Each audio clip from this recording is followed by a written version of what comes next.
देश में जब भी बदलाव आता है वो बिहार में तूफान शुरू होता है। यहां से तूफान बाकी प्रदेशों में जाता है। ये बिहार जो है देश की राजनीति का नर्व सेंटर है, यहां से ही शुरुआत होती है। आज देश में विचारधारा की लड़ाई है। एक तरफ नफरत, हिंसा, अहंकार और दूसरी तरफ मोहब्बत, भाईचारा और एक दूसरे की इज्जत। जैसे वैसे रहिए, बस 10 मिनट आओ। जैसे मैंने यात्रा में कहा, अगर आप गठबंधन को समझना चाहते हो, एक लाइन में समझा जा सकता है, नफरत के बाजार में मोहब्बत की दुकान खोलते हैं हम।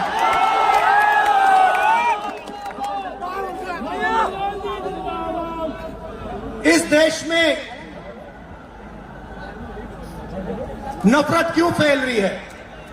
ये नफरत का देश नहीं है, आप सब जानते हो। आपके दिल में, हिंदुस्तान के नागरिकों के दिल में नफरत नहीं है, मोहब्बत है, प्यार है, एक दूसरे का आदर है। तो सवाल उठता है कि इस देश में नफरत क्यों फैल रही है?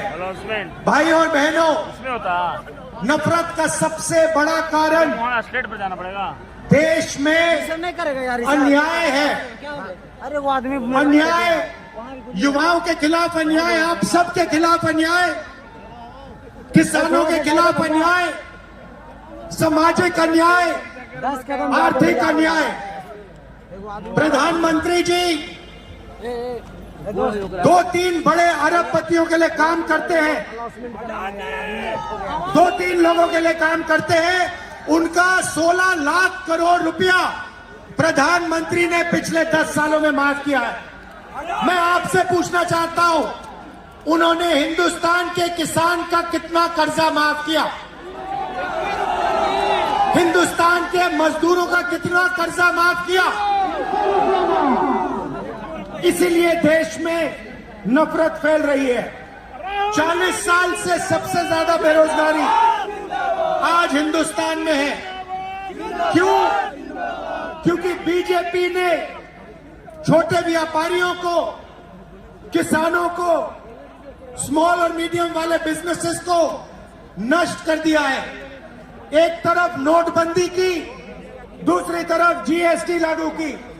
नतीजा ये हुआ, जो लोग इस देश को रोजगार देते हैं, छोटे बिजनेस वाले, स्मॉल और मीडियम बिजनेस वाले, उन सब का काम बंद हो गया। जहां भी देखो बड़े बड़े उद्योगपतियों की मोनोपोली बन रही है। एक उद्योगपति के हाथ में हिंदुस्तान के सारे पोर्ट, एयरपोर्ट, इंफ्रास्ट्रक्चर,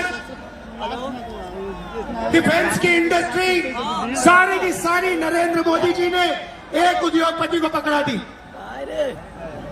आप लोगों के लिए इस देश में कुछ नहीं बचा है। मैं आपसे सवाल पूछना चाहता हूं, इस देश में पिछड़ी जात के कितने लोग हैं? 50%। कितनी आबादी है पिछड़ी जात की? 50%। 50%। दलितों की कितनी आबादी है? 15%।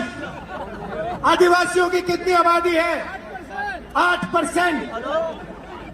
कितनी बनती है भाई? कितनी होती है? 73, 73%। अब देखिए, 73% में से हिंदुस्तान की सबसे बड़ी कंपनियों में उनकी मालिकों की लिस्ट निकालिए। आपको एक व्यक्ति नहीं मिलेगा 73% वाला। उसके बाद मीडिया के मालिकों की लिस्ट निकालिए, बड़े बड़े इनके जो पत्रकार हैं उनकी लिस्ट निकालिए। आपको 73% में से एक नहीं मिलने वाला है। उसके बाद प्राइवेट अस्पतालों के मालिकों की लिस्ट निकालिए, स्कूल और कॉलेज जो चलाते हैं, private school, private college, private university, उनकी लिस्ट निकालिए। उधर आपको 73% का कोई नहीं मिलेगा। उसके बाद जो हिंदुस्तान को 90 ब्यूरोक्रेट चलाते हैं, IAS वाले, उनकी लिस्ट निकालिए। उधर आपको 3 पिछड़े वर्ग के लोग मिलेंगे, 3 दलित मिलेंगे और 1 आदिवासी मिलेगा। और अगर हिंदुस्तान की सरकार 100 रुपए खर्च करती है, बजट में अगर 100 रुपए खर्च होते हैं तो 73% की 6% की 6 रुपए की भागीदारी बनती है। तो ये जो 73% है और उसमें अगर आप जोड़ना चाहते हो तो गरीब जनरल कास्ट के लोगों को भी जोड़ लो। इनके लिए इस देश में कोई रास्ता नहीं बचा है। पहले क्या होता था?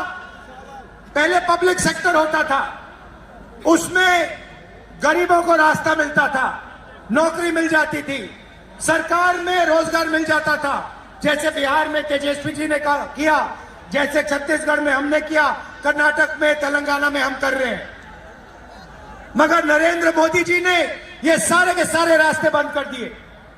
सेना में आप जाते थे, वहां अग्निवीर लागू कर दिया। अब देखना, अग्निवीर लागू किया और अग्निवीर में पहली बार इस देश में 2 तरीके के शहीद होंगे। एक शहीद होगा, उसको शहीद का दर्जा मिलेगा, उसे पेंशन मिलेगी, उसे कैंटीन मिलेगी और उसे गांव में, शहर में आदर मिलेगा। दूसरा शहीद होगा, अग्निवीर होगा, वो शहीद होगा, उसे शहीद का दर्जा नहीं मिलेगा, उसको पेंशन नहीं मिलेगी, उसको कैंटीन नहीं मिलेगी और उसको ट्रेनिंग भी सही नहीं मिलेगी। एक तरफ चाइना के सैनिक, पाकिस्तान के सैनिक सालों की ट्रेनिंग लेते हैं और हमारे युवाओं को नरेंद्र मोदी 6 महीने की ट्रेनिंग देने के बाद उनके सामने खड़े करने की कोशिश कर रहा है। नतीजा आप जानते हो। मैं ज्यादा नहीं बोलना चाहता हूं क्योंकि लालू जी को बोलना है। ये देखो, लालू जी को बोलना है, मगर मैं सिर्फ ये कहना चाहता हूं, बीजेपी के लोगों को गलतफहमी में नहीं होना चाहिए। हम लोग बीजेपी से, आरएसएस से नहीं डरते। हमें कोई फर्क नहीं पड़ता। हम देश के लिए लड़ते हैं, हम देश के लिए मरने के लिए तैयार हैं और हम बीजेपी को, आरएसएस को यहां से हटा के इंडिया की सरकार बनाकर दिखाएंगे। आप सबका दिल से बहुत बहुत धन्यवाद। नमस्कार, जय हिंद।